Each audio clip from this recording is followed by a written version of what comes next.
Please let me know if you can see my screen and hear my voice so we can get started. And this will be recorded for people that have to log off early or that are not attending today. Karen can hear us. Okay. So, do you want me to report? Okay. And we're recording. Give us a few seconds.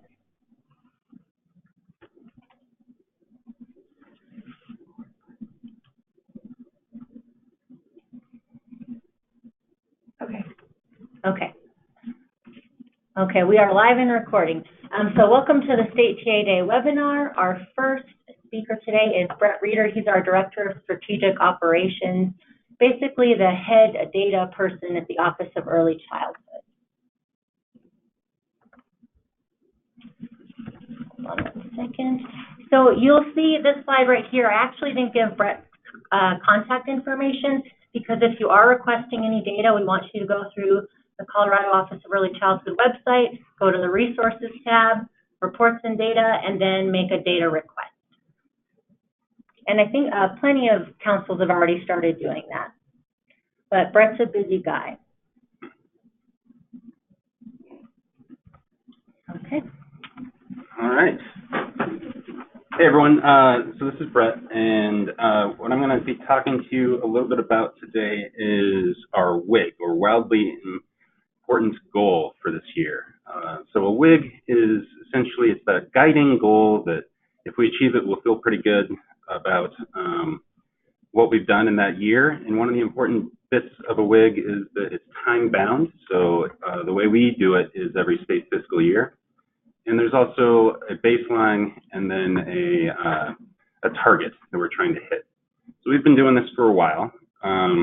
And our first WIG related to ECCs and Colorado Shines, we set out to maximize the number of children receiving subsidy, so children in CCAP, that are getting that subsidy in a high quality environment. And so the reason for that was that a lot of research shows that children in low-income families and with other challenges are actually benefit more from quality than the general population. So it's good for everyone, but when you're struggling in other ways, it's even more important. And since we weren't able to do everything all at once right out the gate, we targeted those folks.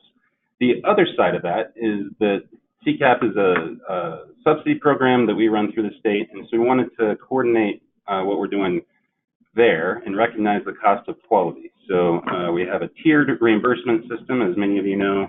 So we're trying to link those two things, trying to get the most children in CCAP in a high quality environment.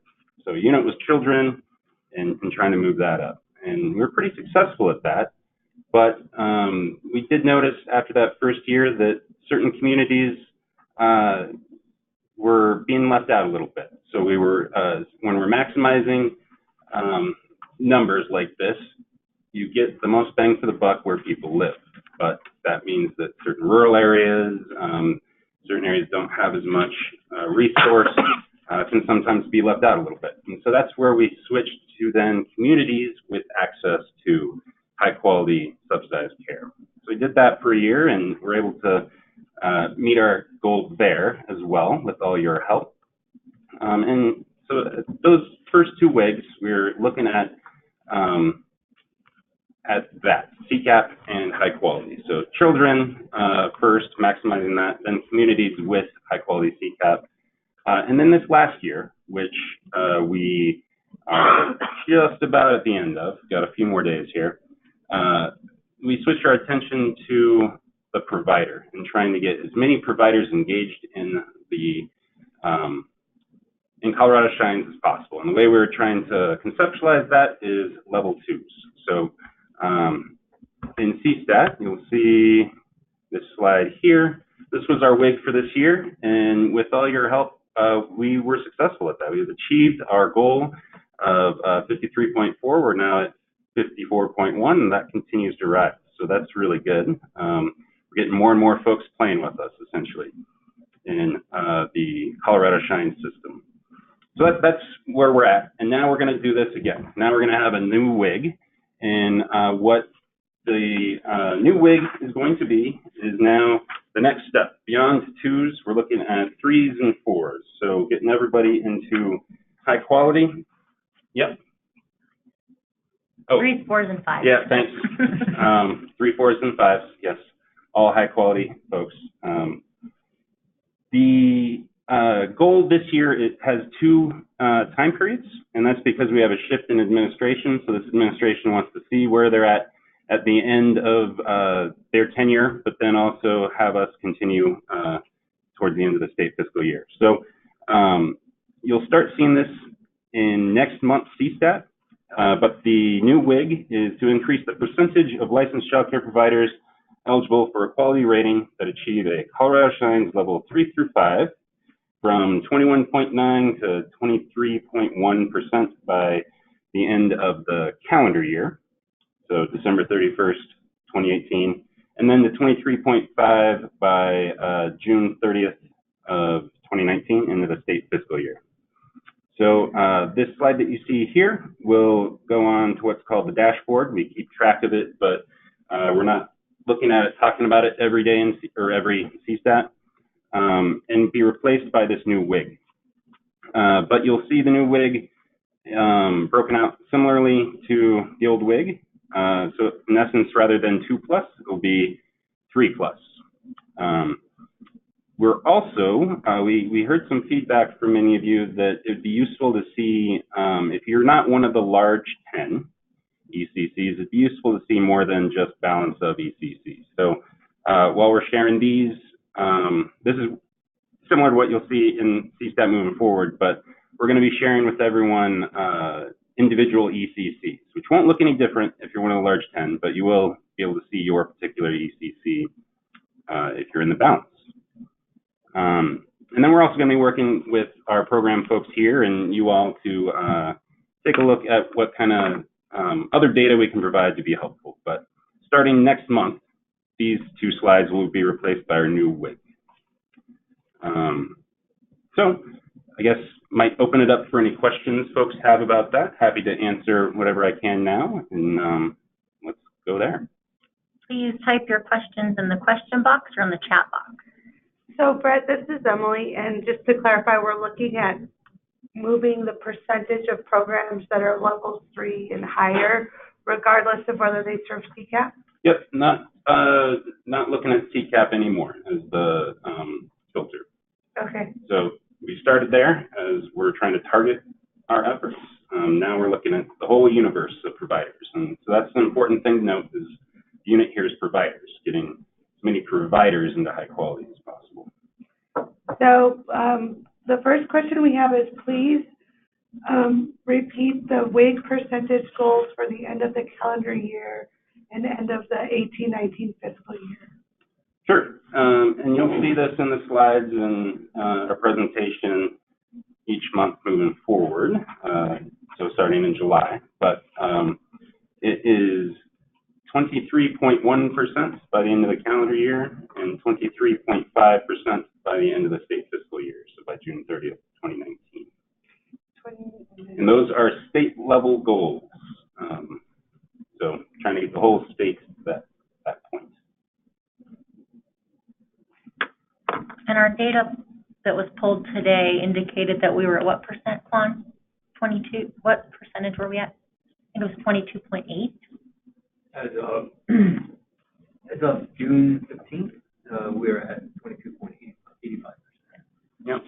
So we're seeing a steady march upward with this measure. One of the things we will see is we're going to start to see more negative pressure as well. And what negative pressure is when folks have an expiration of their quality rating. They may or may not re-rate at high quality, whether they choose to or they go through the rating and don't rate at that level. So since this is a 3-year cycle, we're just now starting to see that. But that's part of what we took into account in setting the targets was that we're going to start seeing a negative pressure. Does anyone else have any questions? So your QRS coordinators will be reaching out to you during our calls to see what programs you have in the rating queue, what programs you're working with, which ones have signed those Colorado Shines QI MOUs to see, to kind of try to predict if we're going to make our goal or not. Yeah, and we'll be working through that with all of you over the next year. So what you will see immediately is a shift in the measure. So these slides will be the 3 through 5 instead of 2+ starting next month. So we have 2 more questions. One is, will you only include open licenses in this calculation? So I think this goes to when a license is on probation or suppressed. Are they in the numerator and denominator in that state? So if it would just be open licenses, but that's a little bit different than being on probation. License is still open, technically, it's just on probation. So what we're including are all the folks that are essentially possible to be a 3 through 5. So if they're suppressed and open in a level 3, they would still count in the numerator. As long as we're calling them a level 3 or 4 or 5, then yes. If we're not, then they would come out. Like on the website, they're not. They're considered suppressed Yeah. at that point. So then they would not count. Okay. It's going to reflect what we're showing the public. Any more questions? There are. Do I understand that the 60% CCAP level 2+ engagement is no longer a WIG?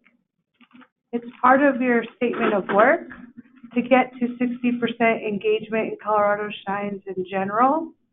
So you are still required to, that's still part of your statement of work and in your contract.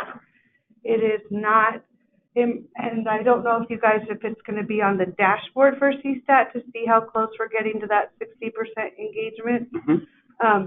But it is still something we're tracking, and that's right. A deliverable. So one of the things to clarify is, so it will not be a WIG, but that doesn't mean we're not looking at it and not interested in it. For CSTAT, what it means is it goes onto the dashboard and we continue to track it. And Reggie and everyone sees it every month, but it's not part of the slide deck. It's not part of the presentation. So, and in particular, that level 2 effort is important since that's a lead to our new WIG here. So you got to be a 2 before you can be a 3 through 5. So we're going to keep an eye on those 2s as well. But still part of the work, still something we're interested in, just not the new WIG. And then what state funding is in place to support level 2 sites that aren't CCAP? You can use your Colorado Shines base funding to support non-CCAP sites. You can use your systems building funds as well. You will need to set up a separate funding stream in Sugar to track your coaching and QI expenditures for those sites. But you can use your Colorado Shines base and systems building. Any more questions? Let's see.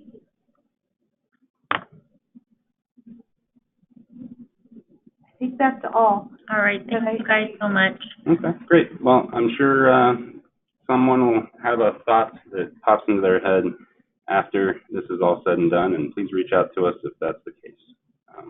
We'll be coming back on to talk to y'all as this develops, but just want to give you a sense of what you'll see starting next month. Anything else? No, okay. Thanks so much. Thank you. Thank you, guys. Yeah.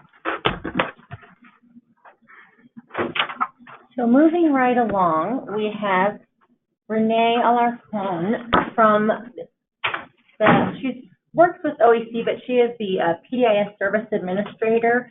And hopefully everyone received the PDIS communication about the credentials that went out last week. Renee's going to talk to everyone a little bit about that and give us an update. Go ahead, Renee. All right, thanks, Monica. Good afternoon, everyone. So as Monica had mentioned, I am hopeful and thinking most of you are aware of the current credential issues that we're experiencing right now. But just to kind of reiterate and provide an overview of that and where we're at. So there was a known system issue with regards to the EC professional credential scoring process that occurred on May 15th. This was a system update that was completed by the vendor. And basically that update caused an inaccurate scoring of the early childhood professional credential. The vendor has provided a resolution date of mid-July, and right now it's currently in QA. So the vendor is working diligently to resolve this, and we have actually been working with them a lot over these last few weeks to get this resolved. That being said, we do very much so recognize the critical nature of this. Until this is resolved, the actual credential submission process in PDIS has been disabled, and there is the message in the banner screen just informing everybody of that. As soon as this issue is resolved, that message will be removed, and the credential submission process will resume again. Let's see. Also, May and June program directors, everyone should have received a notification about this issue last week, and we are currently in the process right now of drafting up an additional communication. This time as well, we're going to include July directors as well. One thing I did want to note that it was mentioned in the communication, June programs will not be penalized for staff documentation that is not submitted by the June 30th deadline. So please, please be aware of that. And yes, further questions can definitely be directed to QRIS Help Desk, and we will continue to provide updates as we hear of them. I know the vendor, just talking with them actually late last night, everything is on board still for a mid-July resolution. Does anyone have any questions so far?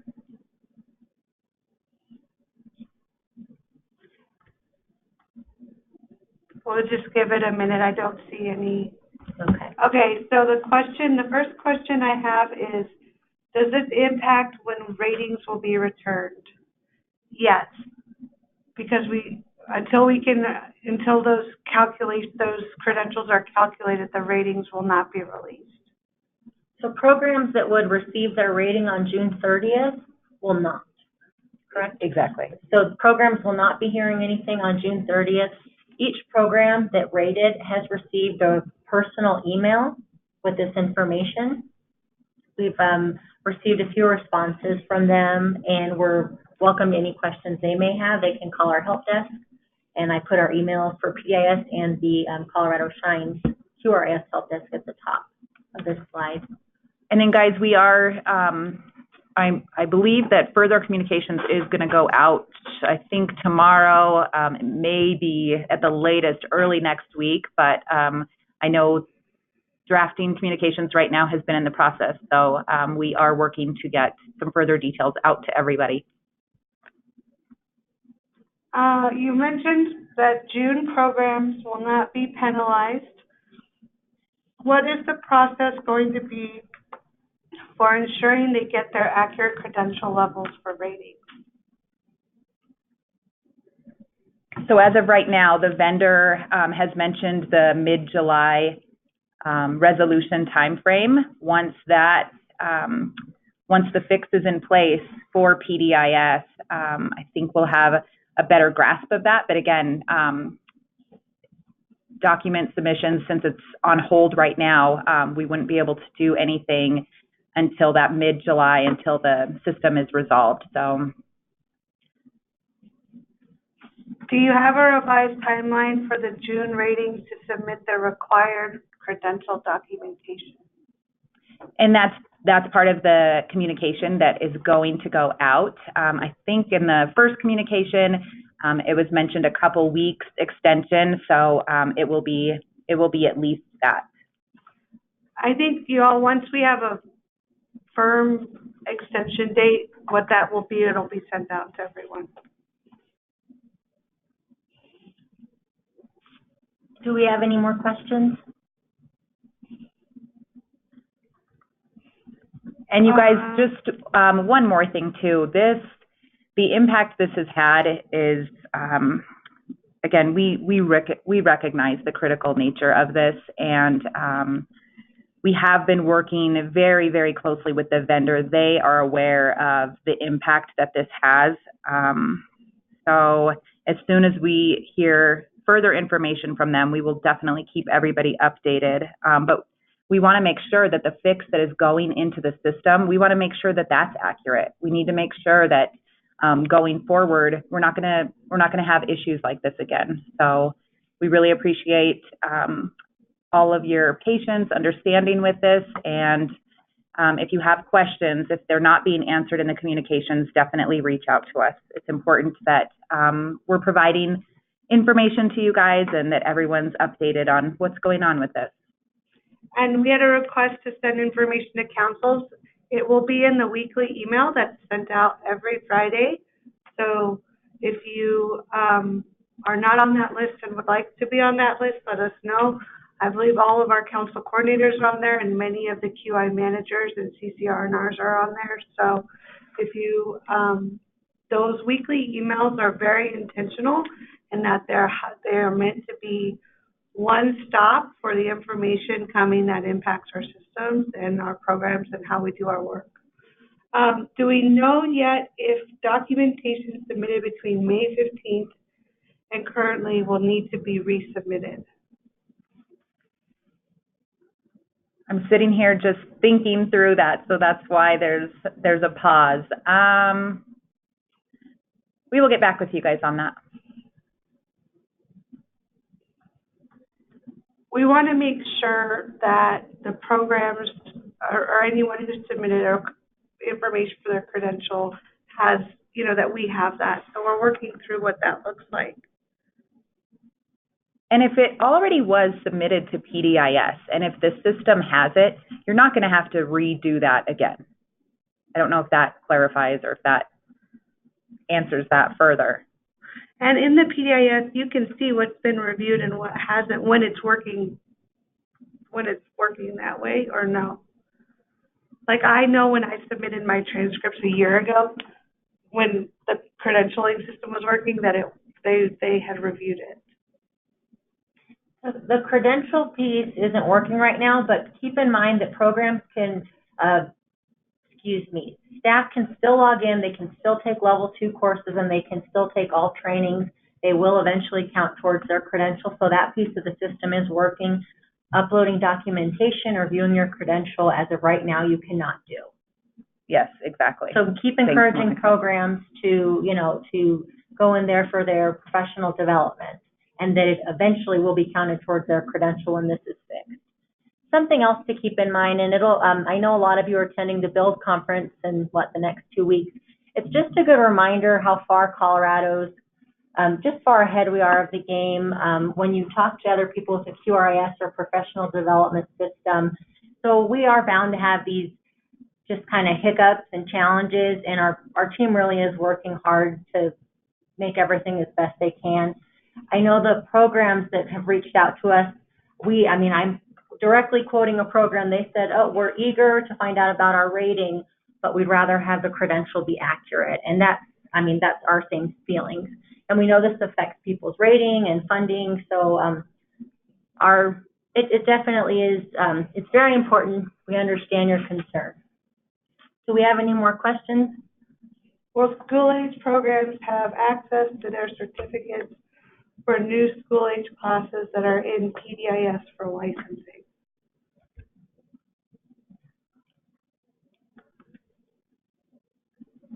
It seems like that might be a very specific inquiry. So if maybe you can provide a little bit more information on that, and then I can just double check some things and get back with you.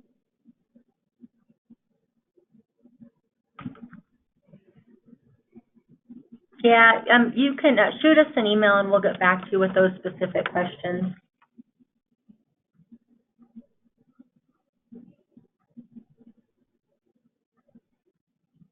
Okay, we're going to move on for the sake of time. Thank you so much, Renee. Thanks, everyone. And please keep reading that weekly email. That way you get the updates with what's going on with the credentials. So next we have Phil Perrin. He's the Senior Data and Evaluation Analyst. And he's going to talk a little bit about the EC Connect and Colorado Shines QI applications and the Hardship Application, what that looks like in EC Connect and what that looks like in Sugar. You'll notice that I put the support at ecconnectcolorado.org email up here because that's where you're going to go if you have any tickets to submit or any questions for Sugar or EC Connect. So Phil, hold on one second. I will give you the screen. Hi, everybody, and thanks for having me on today to talk through this. So let's see here. Screen.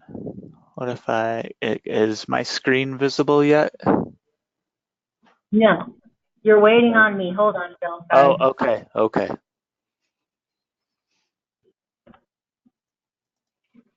Okay. Show my screen. That's this one. Okay. Alrighty. So can folks see my screen now? You should be looking at a Sugar page. Yep, okay, cool. I'm seeing a few things there.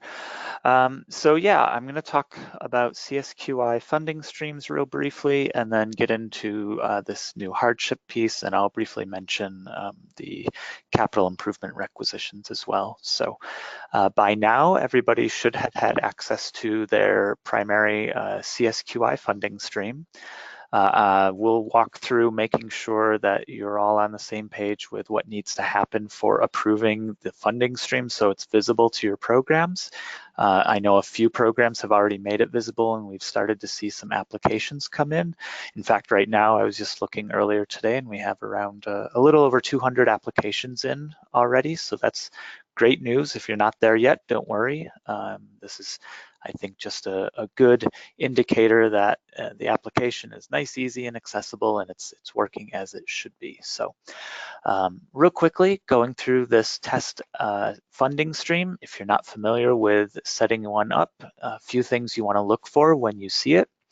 First thing you'll do when you're logged into Sugar is you'll go to view your funding streams by clicking here. And then you'll find the funding stream that's assigned to you. So it'll say Csq I, your council name, and then the dates for it. So 1819. Scrolling through real quickly, you'll want to confirm your program officer, grant lead, and any other individuals that need to be involved with approving this. Your grant lead is on your staff at the council, and your program officer should be your OEC contact. And if you have any special approvers set up, you can indicate that here. And for this council, you know, that's me in all these cases, but for you, it's probably not going to be the same person. Some things to pay attention to are on this application setup tab. You don't really need to change much up top here. It is a participant application on an annual cycle. I did set as a default value the application release date is June 1st, meaning that if all the other criteria was in place for this application to go live, then you know, starting on June 1st, the applications would be visible, but that's again only if the other criteria are in place, and I'll get to what those are in a second. And we've set a deadline for the application of April 15th. That would be the last day that applications can come in. If you need to change that date, probably best to talk with your program officer on what that might be. Some description information, if you have anything specific you need to say on the description or the requirements summary, you can type those in here. And earlier, when I was talking about the application release date, I mentioned a couple other criteria. Once you believe you've finalized everything for your application and ready for it to be released, you would select yes here, and that would be the indicator to post this application live on Colorado Shines and EC Connect. Something that a few people like to change is whether or not they're showing the quality incentive previews and choices, or just the quality incentives text, so you can make that change there. You should also be able to reflect on this and whether or not you want the indirect cost rate deducted from the funds awarded from a parent funding stream. My belief is that you'll all want that, but you may have your own special cases for why that would be something other than that. Down here on the MOU signers, typically you'll want the council primary contact to be signing second, and you'll want the program to be signing first. And then you shouldn't really need the program officer to sign off on this. We haven't set up the default MOU to be a signer on this, but if you have an alternative MOU, first of all, you'll want to contact me through that support email address so that we can get you squared away with a custom MOU. Otherwise, if you're just using the default, there probably isn't any reason to change these values. Rubric setup is something that we use. Bill, Yep. real quick, nobody should change that piece around the indirect.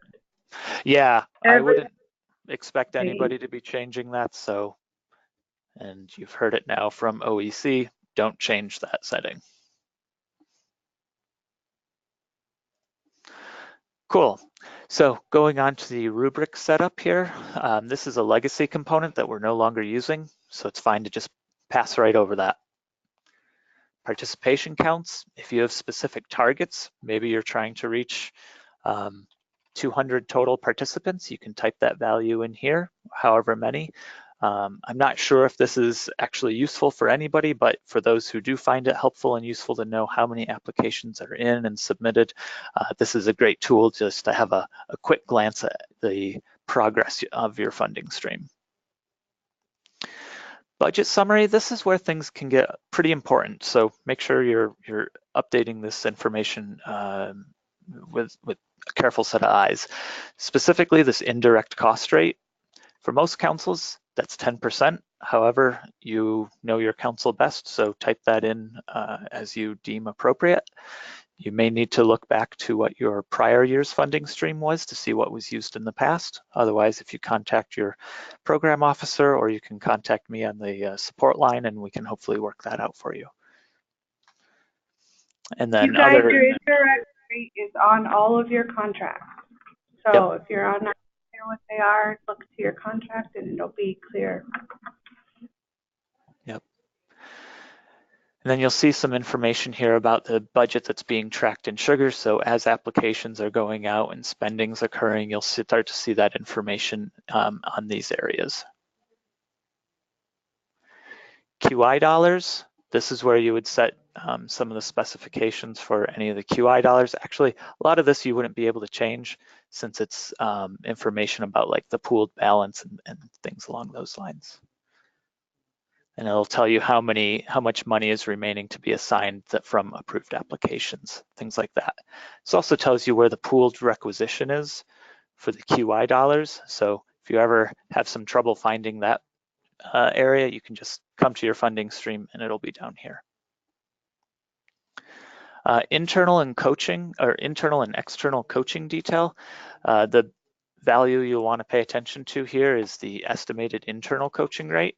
I believe for most councils it's 100, some councils it's not. Same with external coaching rates. You can set it to whatever the value is that you believe is appropriate for your council. And again, on these pages, you have the coaching requisition fields here for pooled coaching requisitions if you ever need to be thinking about how that money's moving around between the pool.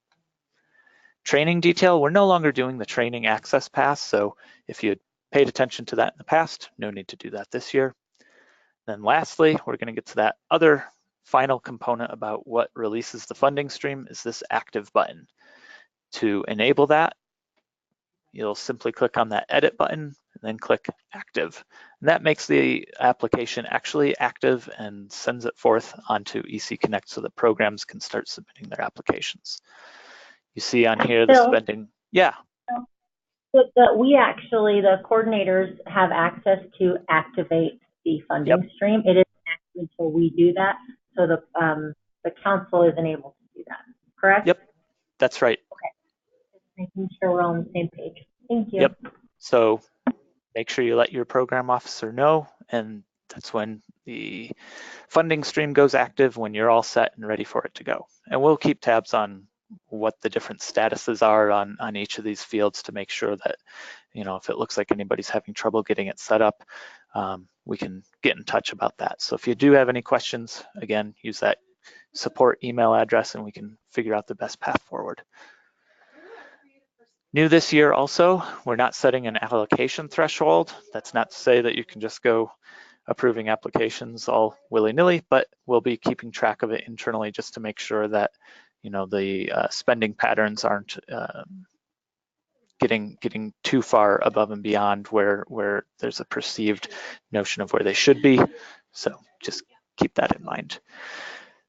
Lastly, this field here only allow program officer to allocate from the parent. Currently it's set to yes. This is to keep applications from being sent out before July 1st. On July 1st, I'll be logging in and then switching this over to no. This way the program officer is not required to allocate funds from the parent funding stream. As councils, you'll be able to allocate those funds starting on July 1st, which is actually a Sunday. So hopefully you won't be doing that until July 2nd. So that really covers, yeah. So the council coordinator, whoever has sugar access, will have to go in and release those applications, right? Starting Exactly. July 1st. Yep, Okay. it's and we that grant have that lead. in writing, but I just want to make sure that's a little bit different than last year. Mm-hmm. Thank you. Yep. And so that's really about it for funding stream setup. Again, if you have any particular questions or you think something's not working out the way it should, get in touch with us on that support article there, and then we can go from there. And I see a couple questions coming in. I don't know if OEC, you guys want to address those. The first one is, how do you release the applications on July 1st? So what does the approver have to do to send the MOUs? Yep, so that's just like applications in the past. So here we're going to see a quick little application for what's the coolest place around, Phil's Place. As you see, the MOU is actually aborted, but on the actual application, so when you're on the accounts page, you'll go to the account.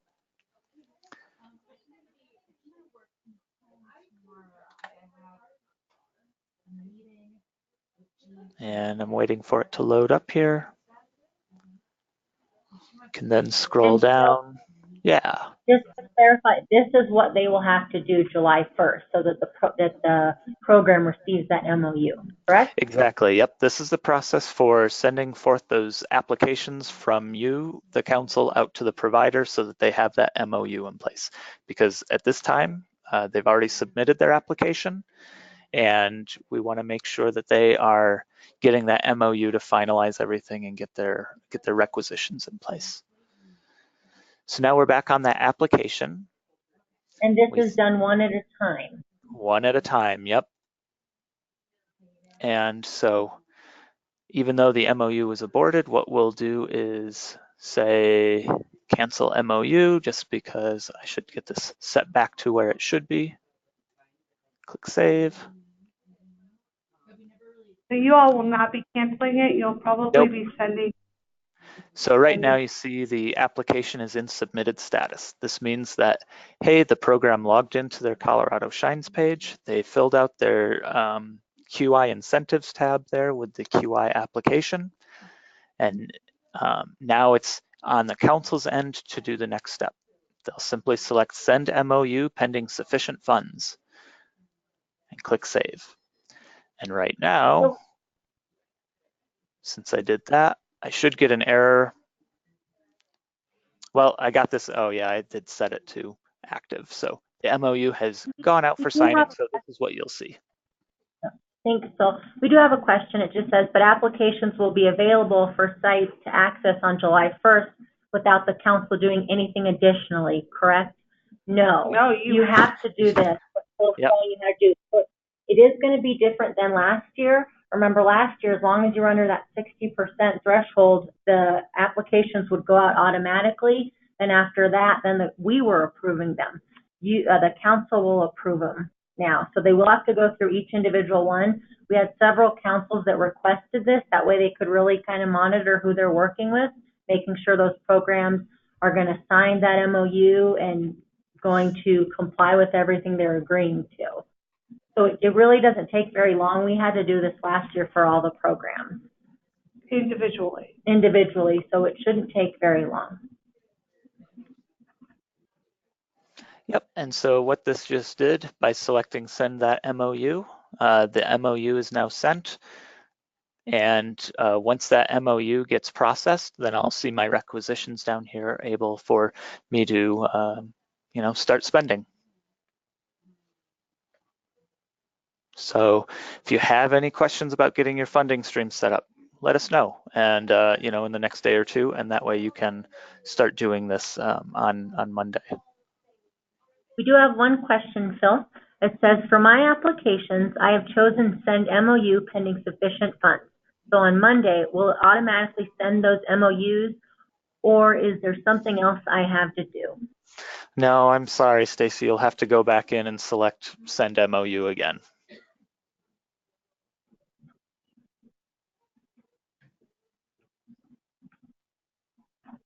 Do we have any other questions about this piece?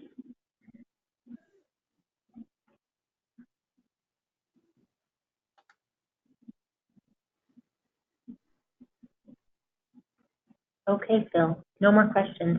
You can move on. Moving on to hardship. So this is a new component for providers to have access to a little bit of extra funds if they're at level 1 and not quite able to get up to that level 2 without a little extra support. There's a funding stream that we'll have set up in. Sorry to interrupt, Phil. And yep. Those same programs must have an active CCAP fiscal agreement. Exactly. Yep. So by in the next couple of weeks here, well, in the next 2 weeks, I'd say we'll have these funding streams set up specifically for this special program, this hardship allocation program.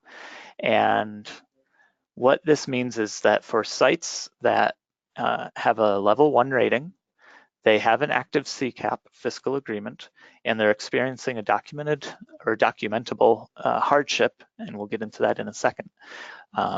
They'll be able to have access to some funding.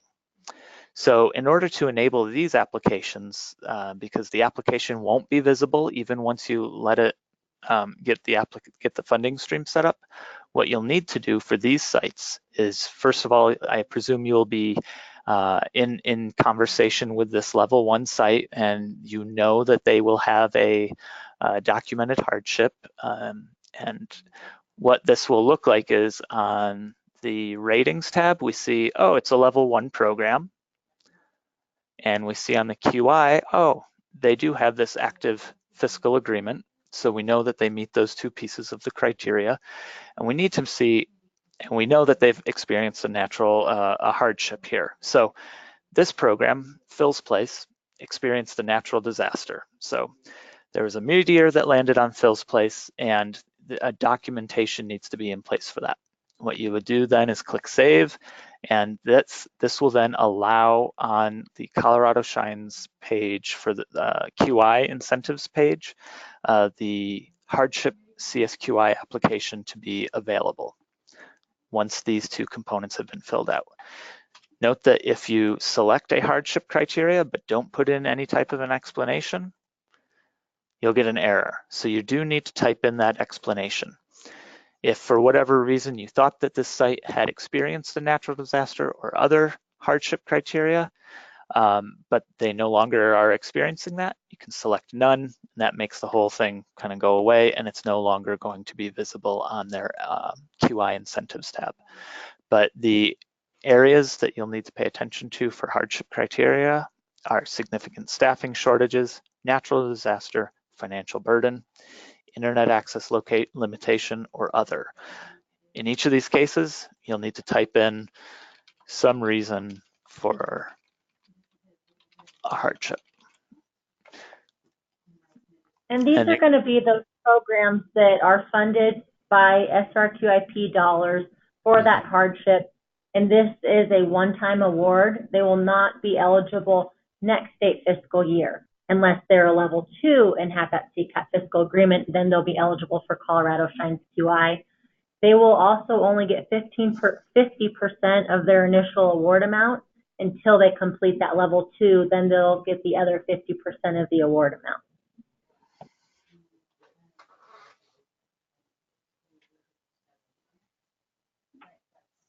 Thanks, Bill. That's it. Yep. I see a couple questions rolling in here. And Phil, councils will have to set up the hardship funding streams, so, with the indirect, correct? Exactly, same thing. So we'll give you the month of July here to make sure you got all your bearings on the regular Csq I funding stream. And then by August, we'll have this hardship funding stream ready for being launched. So towards the end of July, maybe then you'll be in and approving that funding stream ready to go. We do have a few questions. Is there a time frame or completion of the level 2? Yes, they have to complete that level 2 within 5 months of the MOU execution. And then our other question is, who approves hardship applications? Is there any official documentation that also needs to be submitted? The council will identify those hardship programs. You guys know the programs better than we do. And like I said, it is a one-time award. So the council approves it, not your coordinator. And then, yes, we do confirm that they have to receive their level 2 within 5 months of that MOU execution. And then our next question is, what happens if the level 2 isn't earned within the 5 months of the MOU? They won't get that other 50% of the award, and then they will not be eligible next state fiscal year unless they have a level 2 and have that CCAP fiscal agreement, which then they would be eligible for different funds. That's all the questions for now. Okay. And then lastly, I was just going to mention that we'll be doing the capital improvement again this year, and these purpose-restricted requisitions will follow a similar process as last year, the only difference being we won't have the Google form to fill out. Everything will be located in Sugar. So again, it's a smaller program, so you'll be able to work individually with your programs out in your catchment area there, and then you'll just be able to log the information in Sugar to allow that process to occur.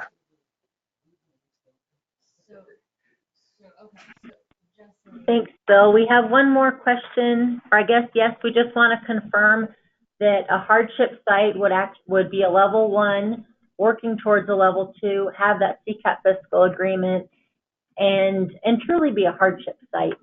Be going, they need to have experienced one of these hardship. Phil, can you pull up that drop down again? Yep.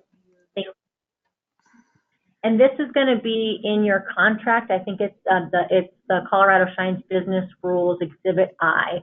So when you receive that from our contracts department, they've changed a little bit since last state fiscal year, just to add these hardship sites in there. Mm-hmm. So one thing to think about with these hardship sites councils is strategically when to engage them in accessing this QI, because it isn't only a one-time offer. So if a license number, because it's going to be tracked by license number, accesses hardship funds this year, they will never be eligible for hardship funds again, period. So the only way they would be able to access any QI funding is from if they reach that level 2 or higher with that open CCAP fiscal agreement. So think strategically about when to engage programs in applying for these hardships, because that 5-month window is going to go by faster than they think. The other piece is that because of that 5-month window, the hardship site application will close on December 31st. So there will be no available hardship application approvals beginning January 1st, 2019. Okay, and Phil, you were starting to talk about the capital improvements and how programs will access those, if you want to move on to that. Yep, I saw there was a question here about accessing it through EC Connect, and it's just in Sugar. I don't believe there will be anything set up in EC Connect. In this page, it'll all take place on Sugar. The reason for that is councils will be applying on behalf of providers. And one of the things that councils will be certifying is that they have ensured that all of the vendors meet. So if you're having a construction company or someone come out and do some work, that all of the bids and all of the stuff supplied has been reviewed through Better Business Bureau websites, Secretary of State websites been checked, the federal website on who cannot provide services has been checked. So keep in mind, if you're submitting a capital improvement request on behalf of a provider, you would be comfortable with everything in that application being on the front page of the Denver Post. So you need to make sure that it is a request that as a council you would fully stand behind and support. And we will, well, Phil, are you going to demonstrate that? Well, I guess it's not built yet, right? So we'll, maybe next state TA Day webinar, we can do a demo on that. Yep, and we'll have some documentation prepared once we have all the fields available in Sugar.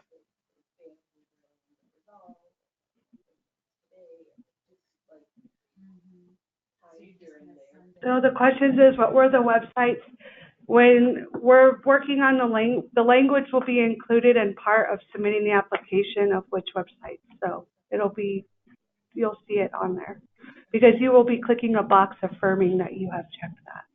Mm-hmm.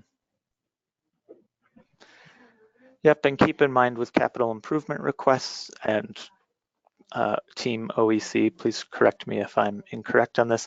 Even if you do have a capital improvement project to support a site that would be in the price range of a regular QI request, it still should go through the capital improvement process since it is a capital improvement project. So anything that would be long-term durable as a large-scale project, regardless of that amount, please be sure that you're going through that capital improvement process. Yes.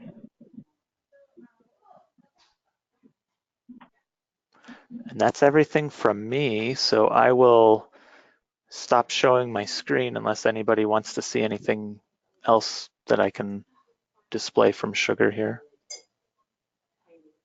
Any more questions on Sugar?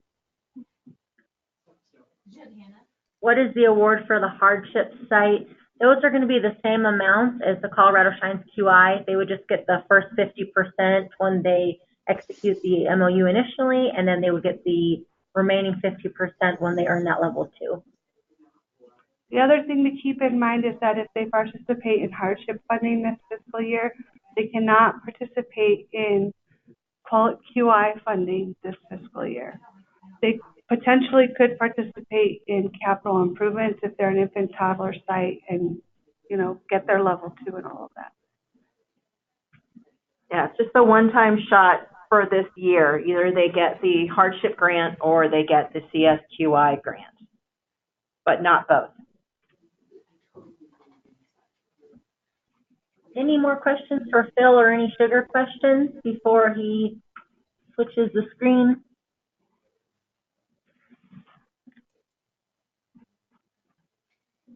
Thank you, Phil. Of course. So do I need to make you presenter here? Yes, please. All righty. I think that just did it, but let me know if not. Thank you. So we have a question. It says to clarify, hardships may be able to use capital improvement funds. So they will not. They need to, once they earn that level 2 and maintain that CCAP fiscal agreement, then they can apply for capital improvement funds, but they wouldn't be considered a hardship program anymore.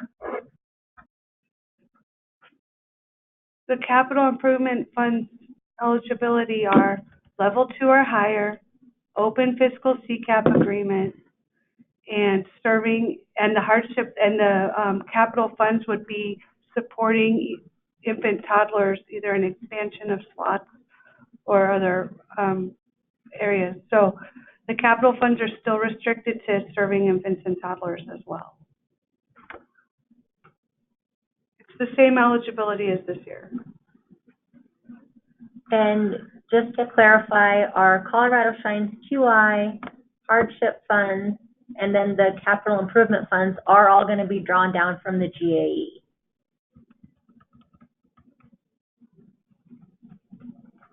Any more questions about the Colorado Shines QI funds, hardship funds, or capital improvements?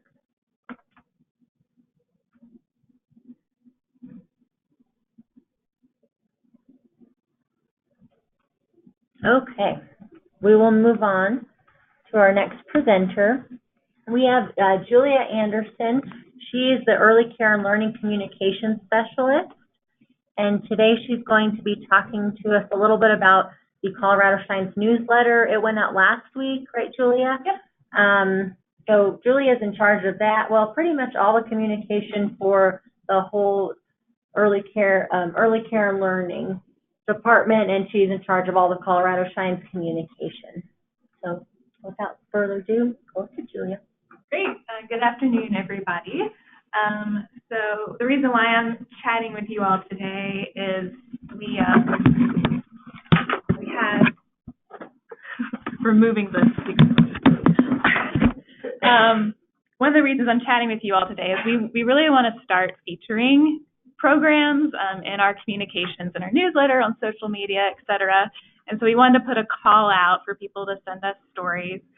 These can be everything from sharing your successes, your challenges, parent comments, pictures of your Colorado Shines banners, just pictures in general, anything like that. We would love to receive those and put them in our newsletters, share them on social media.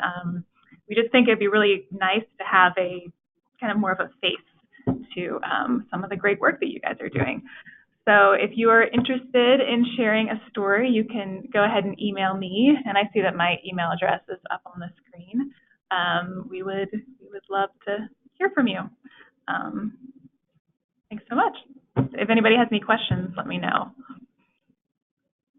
So someone said that they submitted a story several months ago and it hasn't been included.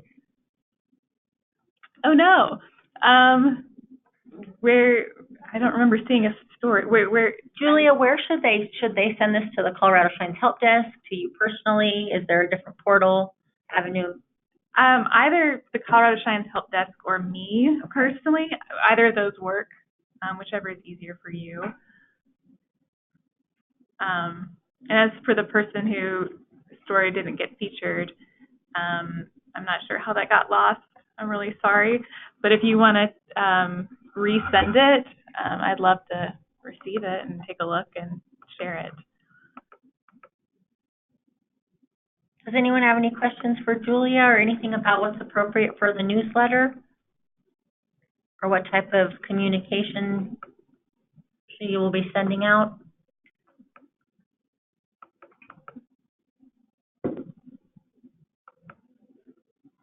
Anything else, Julia? I think that's it. Okay. So next we want to introduce the newest member, not really of the OEC family, but of our team.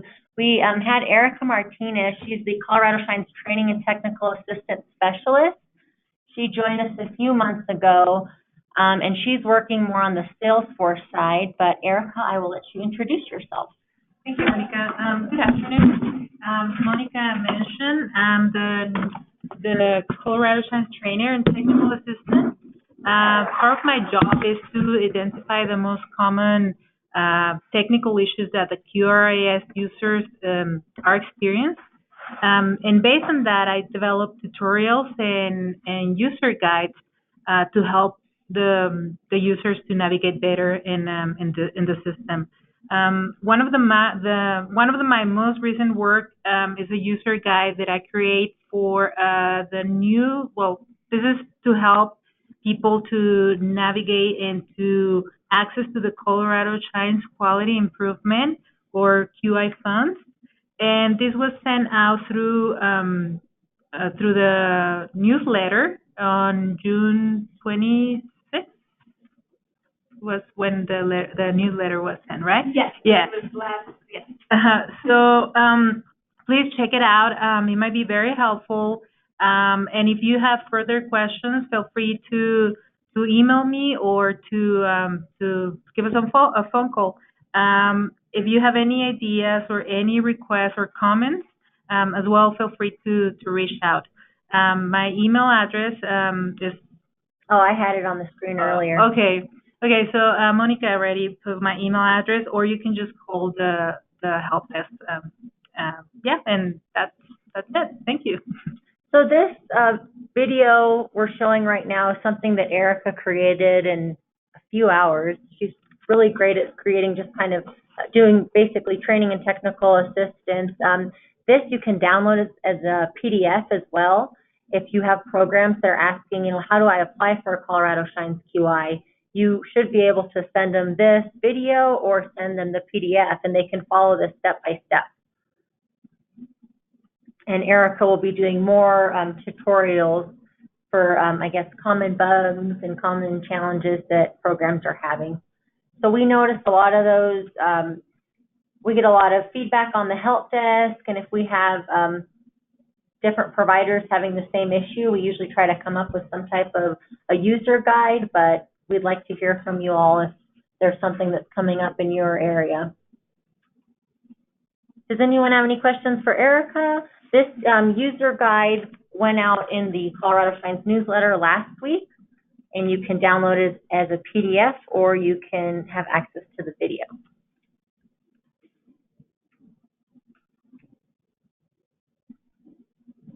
Any questions for Erica or for the communications team? Okay.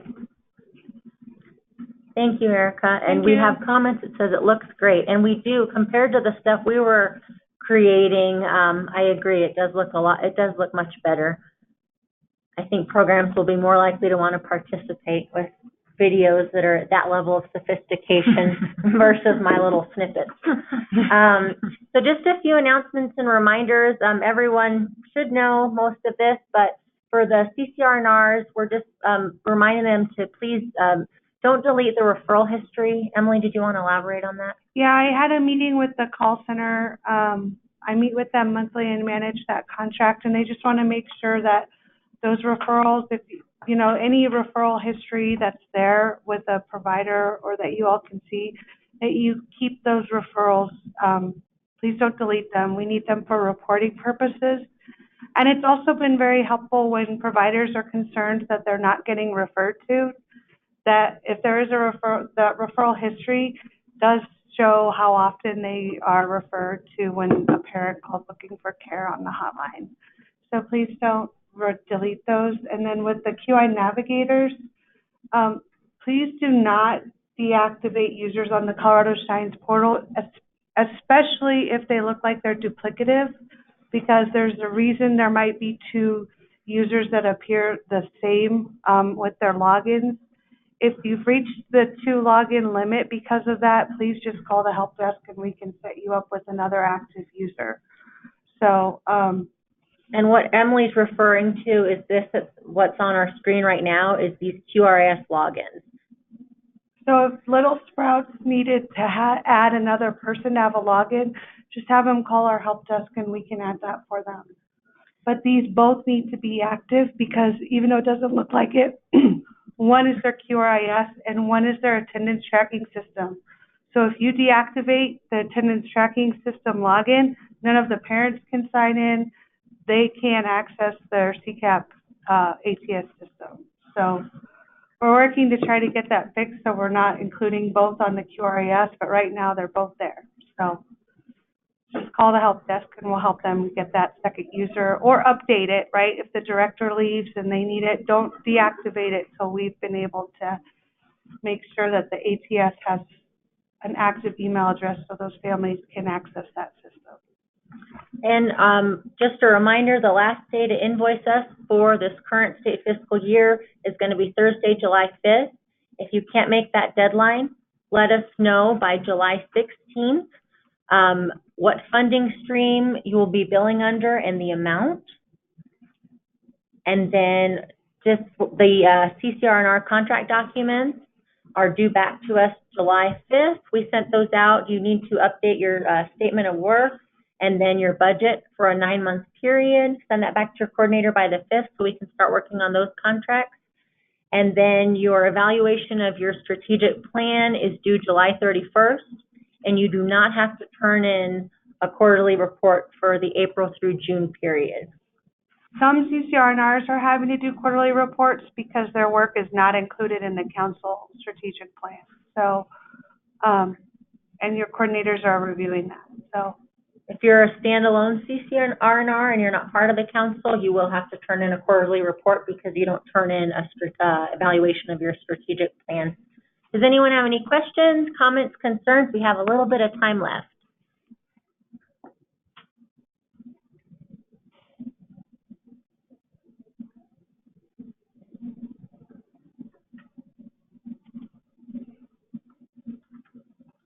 Okay, thank you guys so much, and we will see you during our next webinar. I don't know the date off the top of my head, but it'll be the end of July, and we will give you more updates about the capital improvement, how to access those capital improvement funds through Sugar, and how to apply.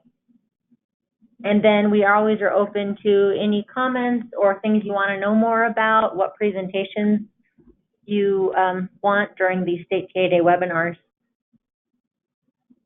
And yes, we'll be sending out the slides.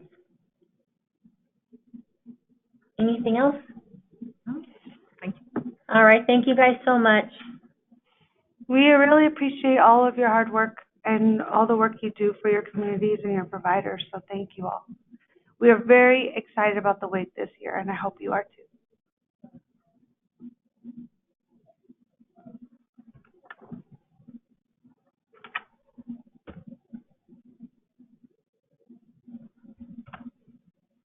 Cool.